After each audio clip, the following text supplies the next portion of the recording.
$2.17? I whispered, staring at the ATM slip like it'd smacked me across the face. That account held 6 figures just last spring. My mother's life savings. Gone. My fingers trembled as I crammed the slip into my coat pocket. Cold bit through the wool. I blinked hard. Crystal had said, "Don't worry, everything's covered." She said Mom was safe, that we were doing the right thing. But the mortgage was overdue. The heat had been shut off. Mom was living in Crystal's back bedroom, wrapped in blankets and eating canned soup. And now, her bank account was emptier than a church on Super Bowl Sunday. I stomped back to my car, the gravel crackling beneath my boots. I turned the key. Engine sputtered, then started. "Come on, Dana, think." I gripped the steering wheel so tight, my knuckles cracked. I was raised not to make a fuss, to trust family, especially the older sister, who always took charge. But I also knew numbers, and the numbers didn't lie. The mortgage was supposed to be paid off, so why was there still an active loan? And who'd changed the mailing address? I flipped open my glove box and yanked out Mom's last utility bill. Late, no automatic payment since July. Crystal had said she was handling it all. Said she had power of attorney, that Mom was too confused these days to manage her own accounts. Back then, I believed her. Now I could feel the slow, sick churn of betrayal setting in. I pulled into Mom's old driveway, the one Crystal now claimed was unsafe and too much for her. The lights were off. A lockbox hung on the front doorknob. That's when I saw the sign. For sale. Crystal didn't even tell me. My hands shook as I snapped a photo. Cold air slammed into my lungs. I knew what this meant. An open house was coming, maybe days away. And once it sold, the equity, the last of Mom's assets, would disappear just like the savings. I'd let Crystal move Mom into her house last year when I was drowning in audit season and couldn't keep up. Crystal said it was for Mom's safety. Now I knew better. I drove straight home, bypassed dinner, and powered up my ancient desktop. First stop, Mom's email, the one Crystal never checked. Buried in old threads were monthly e-statements. I pulled up the last 6 months and started entering figures. Then I saw it. A repeating payment to something called CL Family Services, LLC, $1,200. Every 2 weeks, I Googled the name, registered agent, Crystal L. Owens, and just like that, I stopped feeling tired. I opened a fresh spreadsheet and dialed a number. Marvin, my ex-husband, a forensic auditor. He still owed me a favor, and he hated Crystal more than taxes. He answered on the first ring with a grunt. "This about Crystal?" "She's draining Mom dry," I said. "And I've got numbers to prove it." Another grunt, then a pause. "How dry?" $2.17. That got his attention. "Jesus, Dana." "Yeah, and she listed Mom's house. Without telling me. There's an open house coming." "Okay." Papers rustled in the background. I pictured his home office, the one I helped paint khaki during happier days. "Email me everything. Access to Mom's online banking too if you've got it." "I've got the logins," I said, already typing. "I just found a recurring payment to a caregiving company Crystal owns." "Let me guess. LLC formed last year? Right after she moved Eileen in?" "Bingo. Send it all. I'll cross-check it with the IRS site. If she's funneling money through that business, she's either reporting it wrong or not reporting it at all." While he worked, I combed through old emails again. That's when I found it. A scanned PDF Crystal, sent months ago, titled Updated POA, just FYI. I opened it and zoomed in. The signature said Eileen Marks, but it looked off, wobbly, like someone trying too hard to mimic cursive. And the notarization date? October 12th. The same week Mom was hospitalized for a 3-day dementia evaluation. I checked the timestamp on the hospital intake form. Admitted October 10th. Discharged the 14th. She'd signed legal documents while actively being evaluated for memory loss? Bull. Absolute bull. My phone buzzed. "Marvin, you're gonna want to sit down." "Already am. CL Family Services is a shell. No employees. No real service license. And get this, she's been filing 0 income on her tax returns. So she's pocketing it all? Untaxed. And there's more. I pulled a document from the county clerk's site. Crystal filed a revocation of your POA. What? I never got notified. She filed it in person. The witness signature? Her friend's name. That girl who did her eyebrows in high school. I dropped my forehead onto the desk. She forged it. Looks like it. If Mom didn't sign that herself, Crystal's wide open for fraud. Paper trails thick as molasses. We were quiet for a second. Then Marvin said, "You need to stop that home sale. Legally. Fast. I'm not even on the deed. You're not. But if that power of attorney was obtained under false pretenses, you've got standing to challenge it. Can you help me? I'll prep the injunction paperwork, but you're going to need someone to serve it. In person. Preferably with an audience." I cracked my knuckles. Crystal's hosting that open house in 3 days. "Well then," Marvin said, dry as ever. "Might be time you brought the storm." I showed up to the open house in my cleanest jeans and sharpest blazer. Hair back, jaw set, and a manila folder fat with receipts clutched in my hand. Crystal didn't even blink when she saw me on the porch, just pasted on that sugary sweet smile she wore like armor. "Well, look who finally shows up," she chirped, smoothing her peach blouse. "Here to help stage? A little late for that." "No," I said. "I'm here to stop this sale." Her smile froze. "Excuse me?" I stepped past her and into the foyer before she could block me. The place was spotless, air reeking of cinnamon-scented candles. Soft jazz played from her Bluetooth speaker.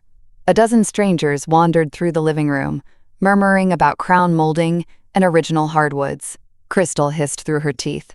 "Dana, not here. You're embarrassing yourself." I turned, voice calm. "Not half as embarrassed as you're about to be." I raised my hand. "Excuse me, everyone. Hi, I'm Dana Marks, co-trustee of this estate and daughter of the legal homeowner, Eileen Marks. This house is not for sale." A hush dropped like thunder. Crystal lunged forward, red-faced. "Dana, stop this now." I held up the first document. "This is a formal petition for injunction.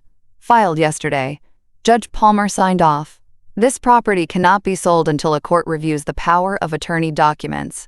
Gasps. Crystal's face went slack. "And while we're at it," I pulled another paper. "This is a copy of the POA Crystal filed, signed during the exact week our mother was hospitalized for cognitive evaluation. Medical records confirm Mom was diagnosed with early-stage dementia during that time." Murmurs swept the room. A man in a puffer vest stepped back from the fireplace. "Wait, so the seller's authority is being challenged?" "Correct," I said. "And until the court rules, no title company in this county can legally process the sale." Crystal's voice cracked. "This is a private family matter." "Then you shouldn't have turned it into an open house," I snapped. I turned the folder outward.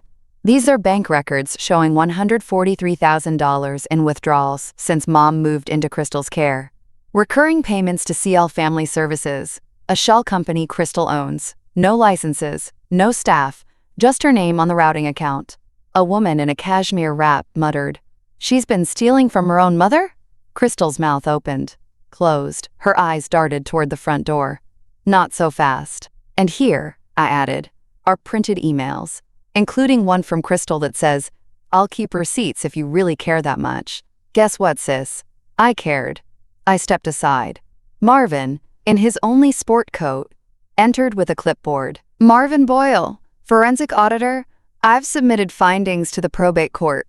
Crystal turned pale. One of the would-be buyers slid his card back into his wallet and walked out. Another whispered, "I don't want any part of this mess." Crystal sputtered, "Mom doesn't even know what day it is." "And that," Marvin said, "was a confession." Crystal slammed the door behind the last stunned buyer, then spun on me. "You absolute snake," she spat. "You think you've won?" "No," I said. "Not yet." Her voice dropped low. "Mom trusts me. She chose me." "No, Crystal. She believed you because you talked fast and waved medical forms in her face. That's not trust. That's manipulation." Marvin handed me a fresh manila envelope. "She's been served." Crystal snatched it and ripped it open. As her eyes scanned the contents, the color drained from her face. I leaned in. "That's a petition for conservatorship. I'm requesting full legal authority over Mom's estate, finances, and care. Judge Palmer's reviewing the documents Monday. You can't do this." "I can. And I am." She flung the envelope at my feet. You don't even see her. I do everything for her, while you sit in your little condo with your spreadsheets and… Spreadsheets that caught you, I snapped. $2,000 to a fake caregiver. Every other Friday. Auto-paid from Mom's savings. She blinked. Those were… business expenses. For what business? You don't even own a vacuum. Marvin handed me another sheet.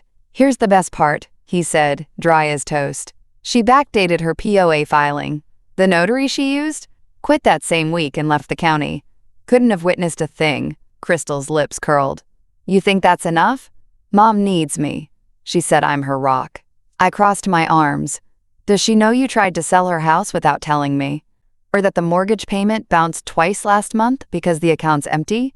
She wouldn't understand. She gets confused. She remembers enough to cry when the heat was off. She remembers enough to ask why the fridge is empty. Crystal wavered. You've got a week, I told her. Then we go to court. The next morning, I sat beside Mom on Crystal's cracked leather sofa. She wore 2 sweaters, hands curled around a lukewarm mug of tea. Crystal's so busy, she mumbled. Said we can't afford the good bread anymore. I squeezed her hand. You don't need to worry about that, Mom. She blinked slowly. Dana, why is the house for sale? I swallowed. It's not. Not anymore. She nodded once, then leaned on my shoulder like she did when I was a kid. That night, Marvin called. You ready for Monday? Let's fry her. Courtroom 2B smelled like lemon polish and old nerves. Crystal walked in wearing her Sunday best, a navy blazer she'd borrowed from our cousin 3 sizes smaller, sleeves stretched tight. She smiled like she was still the heroine in her own story. Judge Palmer didn't return that smile. He peered over his glasses. Ms. Owens, Ms. Marks, this is a hearing on temporary conservatorship. Ms. Marks, you're petitioning control of your mother's finances? Yes, Your Honor. Crystal snorted under her breath. Unbelievable. The judge raised a brow. Something you'd like to share, Ms. Owens? Crystal straightened. Only that I've been taking care of our mother for over a year. I cook for her. I clean. Do you pay her bills? Yes. Do you manage her bank account? I do. Can you explain why that account now has a balance of $2.17? Silence. I laid out my evidence. 6 months of statements, auto-pay logs, and Marvin's audit report. Every transfer to CL Family Services. The forged POA. The revocation Crystal filed behind my back. Your Honor, Marvin said, cool as a mountain lake, our analysis shows $143,000 withdrawn from Ms. Marks's accounts since Crystal Owens assumed power of attorney. None of it reported as taxable income. No caregiving licenses. No third-party receipts. Judge Palmer flipped through the binder. Ms. Owens, where did this money go? Crystal licked her lips. Home care, supplies, Mom's medications. Can you provide receipts? I didn't keep everything. You kept none, I said, voice hard. Because she wasn't spending it on Mom. She was paying her own mortgage, getting her nails done, and buying patio furniture in February. I was her caregiver. You were her thief. Palmer cut through the tension like a gavel to glass. Enough, he turned to Crystal. Did you file a change of address on your mother's financial accounts? Yes. Without informing your sister? She was too busy. She said she couldn't help. I said I couldn't move Mom into my house. I never said drain her dry. Crystal's voice rose. I was trying to protect her. The judge tapped his pen. Ms. Owens, protecting someone doesn't include listing their home without telling the other legal heir. Crystal's mouth clamped shut. Palmer turned to me. Ms. Marks, effective immediately, you are granted temporary conservatorship. A full audit is ordered. Ms. Owens, you are prohibited from accessing your mother's accounts or making decisions regarding her estate until this matter is resolved. I didn't smile, but I sure wanted to. Crystal screamed into a throw pillow as I walked out of court. I didn't look back. By 3 p.m., I was standing in the freezing rain, signing Mom's intake forms at Willow Pines Memory Care. The air smelled like lavender and dignity. Eileen Marks finally had a warm room, fresh sheets, and meals that didn't come from dented cans. The nurse patted my shoulder. You're doing the right thing, hon. I nodded, throat tight. She used to make me little carrot cakes for lunch in high school. I owe her. That night, I had Marvin on speaker as I sorted through piles of mail Crystal had stuffed in plastic bins. No more auto pays. Shut down every draft. Transfer what's left to a new conservatorship account under your name. Done. Already filed a freeze on the checking and savings. I sliced open a manila envelope labeled property tax. Inside, a delinquency notice from 3 months ago. Crystal hadn't paid a dime toward the house, just lied about it. I found the utility shut-off letters, I said, flicking through more envelopes. Water, gas, electric. She let your mom live in a house with no heat in December? She had space heaters plugged into extension cords. Marvin let out a low whistle. That's not just theft, that's elder neglect. Let the audit speak, I said. It's coming. I turned toward Crystal's cheap faux wood desk. One drawer was locked. Always had been. She said it was just for private stuff. Tonight, I found the spare key. Inside, a cheap leather-bound planner, a stack of receipts from hair salons, and a manila folder labeled D. Marks, Keep. I opened it. Inside, printed emails. Old ones. Between me and Mom. Some from years ago. Things I'd forgotten I'd written. Plans about hospice. Questions about long-term care. Requests for Crystal to help more. Half were highlighted. Notes scribbled in the margins. She's trying to take over. Control freak. Tell Mom Dana wants to dump her in a home. I stared at the words. This wasn't just about money. Crystal had built a whole fantasy where I was the villain. I took a photo of every page. Then I found the flash drive. Unlabeled. Tucked behind the receipts. I plugged it into my laptop, pulse racing. What I saw made my mouth go dry. A scanned document. Power of attorney. Same one Crystal filed. But this version, different date, different witness, and a signature that didn't even try to look like Mom's. She'd forged more than once. Judge Palmer didn't even bother hiding his frown as he turned the flash drive over in his hands. You're saying this document, he said slowly, predates the one Crystal Owen submitted to the court? Yes, Your Honor. Same form, different date, different witness, different fake signature. He plugged the drive into a tiny laptop perched on his bench. His clerk leaned in, jaw tightening as the forged form appeared on screen. I assume you've had this authenticated, he asked. I've scheduled a handwriting analysis, I replied. But the witness on this version? Died 6 months before the signature date.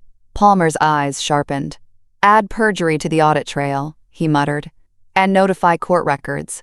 This hearing's moving up. Marvin and I walked out of chambers with a new court date, Friday. Crystal had 4 days to find a lawyer with miracle-working hands. She'd need them. By Tuesday, I had full control of Mom's accounts. I froze all cards, shut down Crystal's caregiver payments, and forwarded the audit log to the district attorney's office.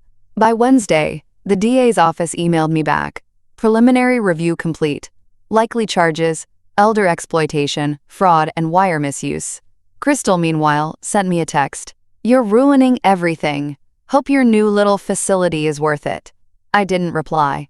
Instead, I updated Mom's room with a soft quilt she used to love, printed her favorite black and white family photo, and brought her a slice of carrot cake.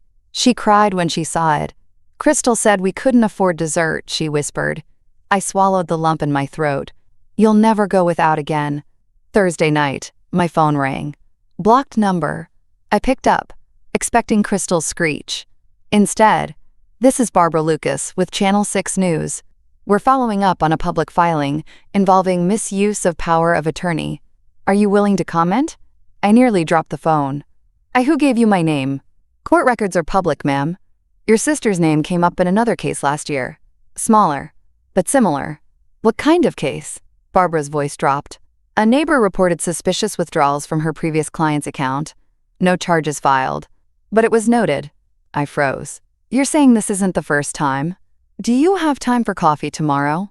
Barbara Lucas showed up in a navy pea coat and boots still dusted with salt from last night's flurries.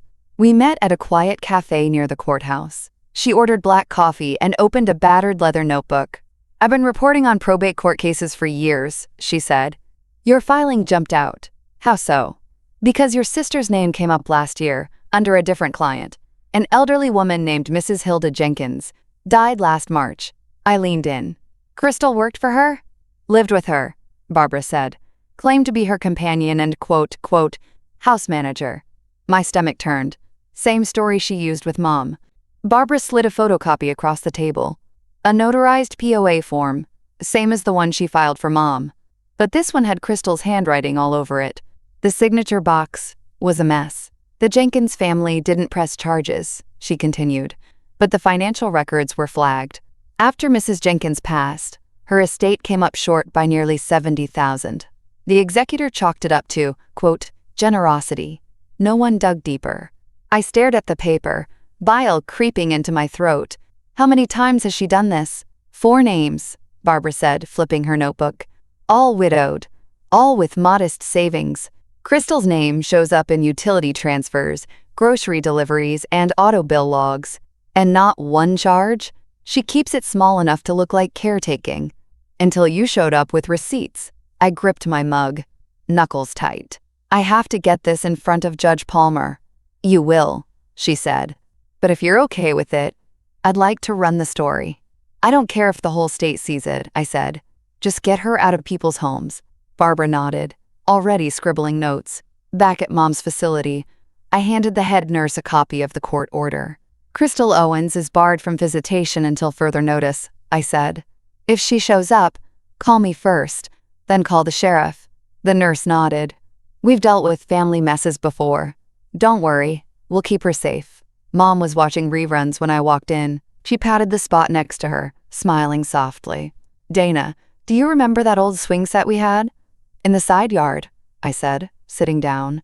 Yeah, you used to push me so high my stomach dropped, she giggled. You were brave. No, I said, brushing her hair back gently. I just trusted you not to let go. Her eyes welled. I never thought she'd treat me like this, she whispered. She doesn't get to anymore. Friday morning, courtroom 3C buzzed like a wasp nest. Crystal arrived 10 minutes late in a too-tight blazer and 4-inch heels she couldn't walk in.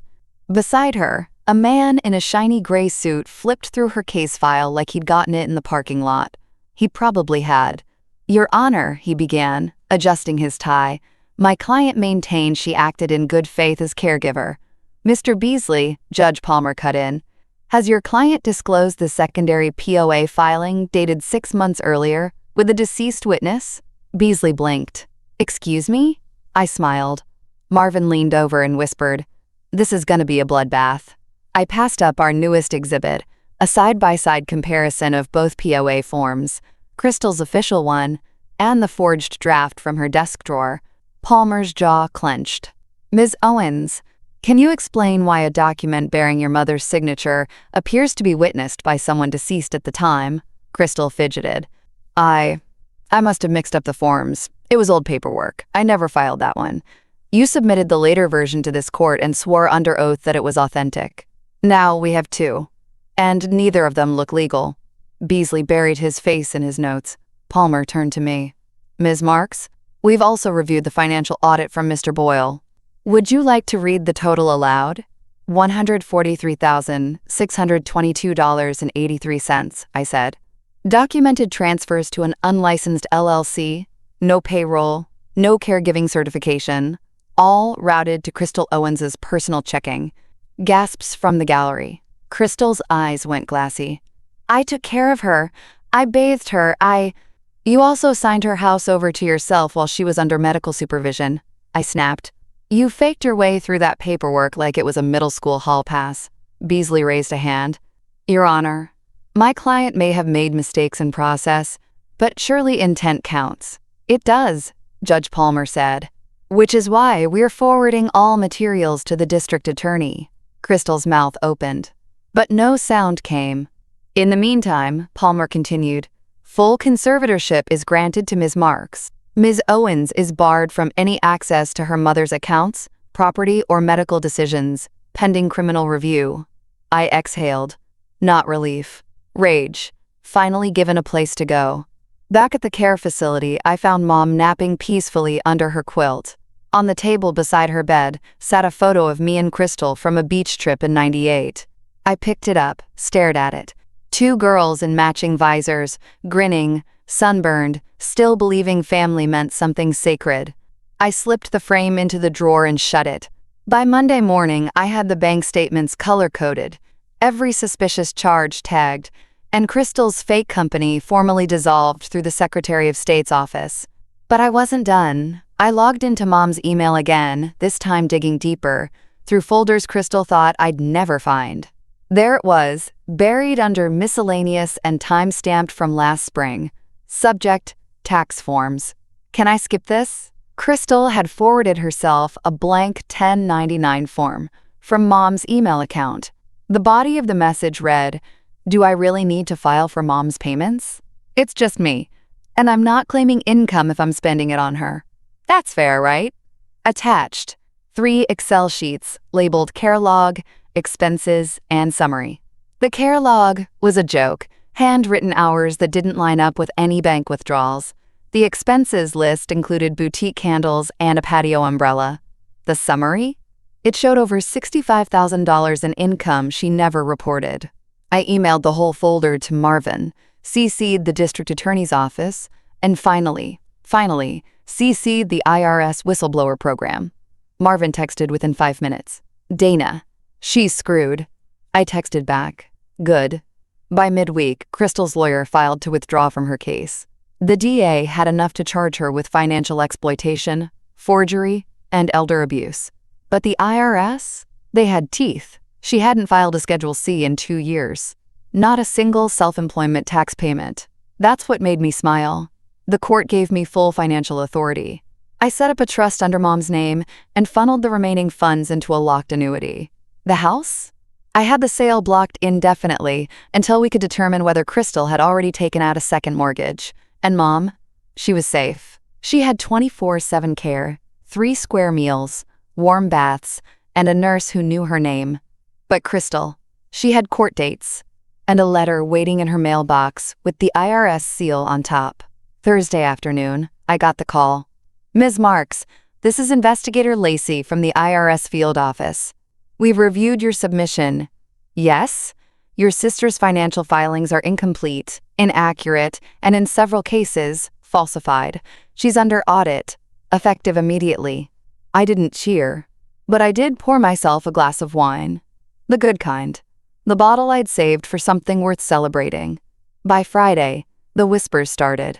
The same neighbors who used to call Crystal a saint for taking in poor Eileen suddenly avoided eye contact at the grocery store. Miss Jean from across the street, the one who'd brought Crystal peach cobbler every Sunday, posted a passive-aggressive Facebook status. "Some people wear halos real crooked. Shame what greed does to family." Crystal's comments were turned off by noon. I sat in Marvin's office while he reviewed the final audit packet. He tapped his pen against the total like it was a drumbeat of doom. "Grand total," he said. $143,622.83 stolen. $0 reported. 1 forged power of attorney. And now a federal audit. He looked up. "She's not getting out of this, Dana." "I know. And the fake LLC? IRS sees that as willful evasion. They'll tack on penalties. She'll go to jail? Best case, restitution, fines, probation. Worst case," he shrugged, "fraud, perjury, maybe a few years in federal." I leaned back, exhaling slow. "I never wanted it to get this far." "Sure you did," Marvin said. "You just didn't expect it would. But you didn't forge anything. She did." That night, my doorbell rang at 9:42 p.m. I opened it to find Crystal on my porch, mascara streaked, hair matted like she'd been crying for hours. She held out a yellow envelope. "You want this back?" she asked, voice hoarse. "The birthday card Mom made you in April. I never gave it to you." I took it. "Why?"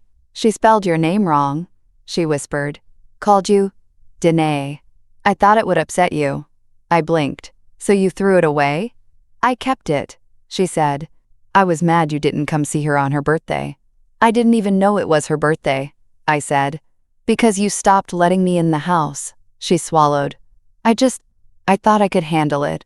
Thought I deserved it." "No, Crystal," I said quietly, stepping back inside. "You just thought no one was watching." I shut the door. The next morning, a police cruiser pulled into her driveway. A week later, the neighbors watched as movers hauled out Crystal's patio furniture, boxes, and 5 years' worth of smug entitlement. Eileen's house wasn't for sale anymore. Because Eileen finally had someone protecting her name. The courtroom was packed. Reporters sat shoulder to shoulder in the back row. Neighbors, some smug, some stunned, filled every bench. Crystal sat at the defense table in a stiff beige blouse, lips pinched so tight they looked painted on. Her new attorney, older and twice as nervous, shuffled papers like a man, hoping the fire might just go out on its own. It wouldn't. Judge Palmer nodded to the clerk. "Prosecution may call its next witness." I stood, swore in, took my seat on the witness stand. The prosecutor, a woman named Langley with a voice like a scalpel, walked me through every piece. The forged POA, the shell company, the missing $181,000. She let the numbers tell the story. But then she held up a printout. "Ms. Marks," she said, "do you recognize this email?" I nodded. "It's from Crystal, sent from Mom's account to herself, CC'd to a title agency. She claimed Mom agreed to list the house. Was that true?" "No. Mom didn't even know it was for sale." "And what's this handwritten note on the bottom?" I looked at it. "Dana's going to freak. LOL. What do you take that to mean?" "That she knew she was doing something wrong. That she thought I wouldn't find out. And that she thought it was funny." Langley turned to the judge. "Your Honor, we're prepared to enter that email and 46 others like it into evidence." Crystal's attorney objected.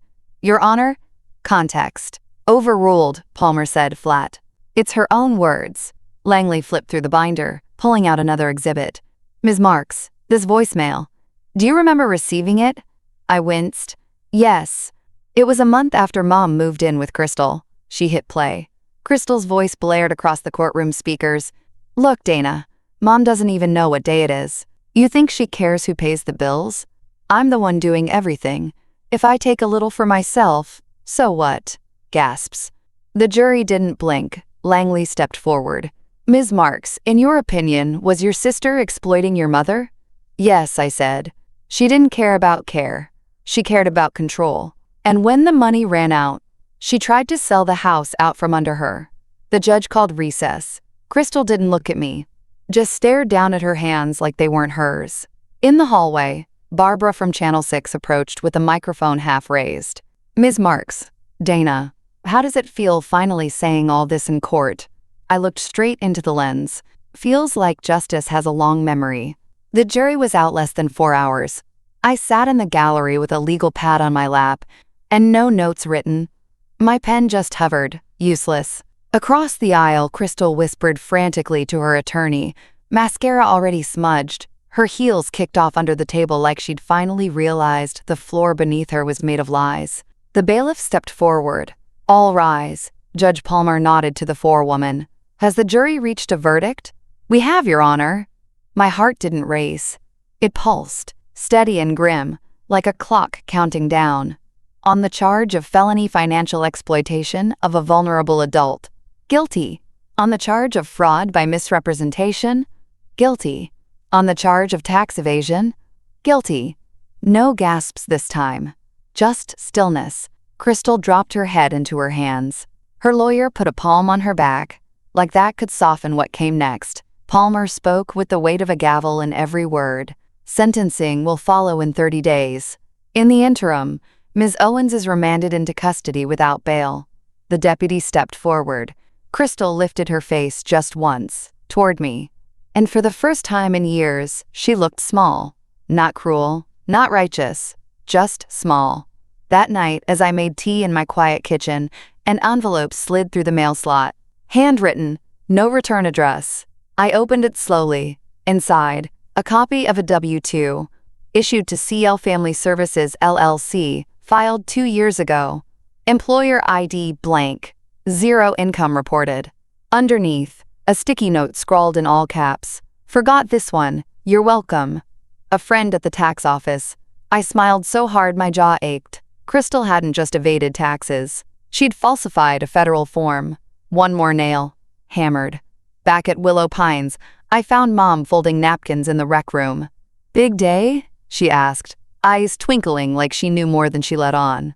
I nodded. "Court went well." She leaned closer. "Did Crystal get the help she needs?" I blinked. "That was Mom. Always generous. Even now, she's about to." I said softly. The courtroom was quieter at sentencing. No cameras this time. Just the people who couldn't look away. Neighbors who once called Crystal angelic, two distant cousins who hadn't checked on Mom in a decade, and one tired judge who'd seen enough broken families to last a lifetime. Crystal shuffled in, wearing a beige jumpsuit and a chain around her ankles. She didn't meet my eyes. The prosecutor read the final audit figures aloud. Total misappropriated funds, $181,946.41. No taxes filed for 2 years. Forged legal documents. Attempted unlawful sale of protected property. The judge sighed, removed his glasses. Ms. Owens, you didn't make one mistake. You made a career out of it. Crystal's attorney stood, voice soft. Your Honor, my client accepts responsibility. She requests leniency in sentencing as she was under personal and financial stress. Palmer raised a hand. Stop there. I'm tired of hearing what you thought you were entitled to. What about the elderly woman who trusted you? The sister you deceived? Crystal sniffled. The judge turned to me. Ms. Marks, would you like to speak? I stood slowly, steady. Your Honor, my sister didn't just steal money. She stole peace. She stole the safety my mother had earned after a lifetime of doing right by us. I looked at Crystal. Let her hear it. She weaponized trust. And when that stopped working, she forged it. Palmer nodded. Thank you. He looked down at the sentencing report. Ms. Owens, the court sentences you to 5 years. 18 months will be served in custody. The remainder on supervised probation with full restitution. You are also under federal audit, pending separate IRS proceedings. Crystal gasped. Wait, the IRS? There are letters waiting in your cell, the bailiff said dryly. Outside, the wind bit sharp as I stepped into the sunlight. Marvin met me by the courthouse steps, coffee in hand. You did it. We did, I said. Back home, I unpacked the last of Mom's things into her memory care room. Her old knitting bag. A framed photo of us from 1996, sunburned and laughing, before life got complicated. She hummed as I tucked the quilt around her knees. Crystal still mad at me? She asked. I kissed her forehead. She's not mad, Mom. She's just away for a while. Good, she whispered. She needed a break. I smiled, even though it hurt. Weeks later, a certified envelope arrived. Crystal Owens versus IRS, notice of fraudulent filing. She was going back. This time, for federal charges. No more slaps on the wrist. No more stories. Just bars.